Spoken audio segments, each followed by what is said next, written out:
Singer Chandan Shetty Nivedita ಸಂಸಾರದಲ್ಲಿ ಬಿರುಕು ಮೂಡಿದೆ. ನಿವೇದಿತಾಗೆ ಡಿವೋರ್ಸ್ ನೀಡಲು ಮುಂದಾಗಿದ್ದಾರೆ ಚಂದನ್ ಶೆಟ್ಟಿ. ಚಂದನ್ ಶೆಟ್ಟಿ ನಿವೇದಿತಾ ಲೈಫ್ಗೆ ರೀಲ್ಸ್ ವಿಲನ್ ಆಗಿರುವುದು. ನಿವೇದಿತಾಗೆ ರೀಲ್ಸ್ ಮಾಡಬೇಡ ಅಂತ ಚಂದನ್ ಶೆಟ್ಟಿ ಅವರು ಹೇಳಿದ್ದಾರೆ. ಮಾತು ಕೇಳದಂತ ನಿವೇದಿತಾ ವಿರುದ್ಧ ಚಂದನ್ ಗರಂ ಆಗ್ತಾರೆ.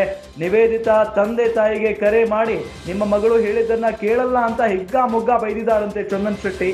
ನಿವೇದಿತಾ ತಂದೆ ತಾಯಿಗೆ ಬಾಯಿಗೆ ಬಂದಂಗೆ ಬೈದ ನಂತರ ಇವರ ಕುಟುಂಬದಲ್ಲಿ ಕಲಹ ಮೂಡುತ್ತೆ. ಅದಾದ ನಂತರ ಡಿವೋರ್ಸ್ಗೆ ನಿರ್ಧಾರವನ್ನ ಮಾಡಿದ್ದಾರೆ. ಡಿವೋರ್ಸ್ ಮೊರೆ ಹೋಗಿದ್ದಾರೆ ಚಂದನ್ ಶೆಟ್ಟಿ ಮತ್ತು ನಿವೇದಿತಾ ಗೌಡ. ಕೆರಿಯರ್ ದೃಷ್ಟಿಯಿಂದ ಪರಸ್ಪರ ಒಪ್ಪಿಗೆ ಮುಖೇನ ವಿವಾಹ ವಿಚ್ಛೇದನಕ್ಕೆ ಅರ್ಜಿ ಸಲ್ಲಿಸಿದ್ದಾರೆ.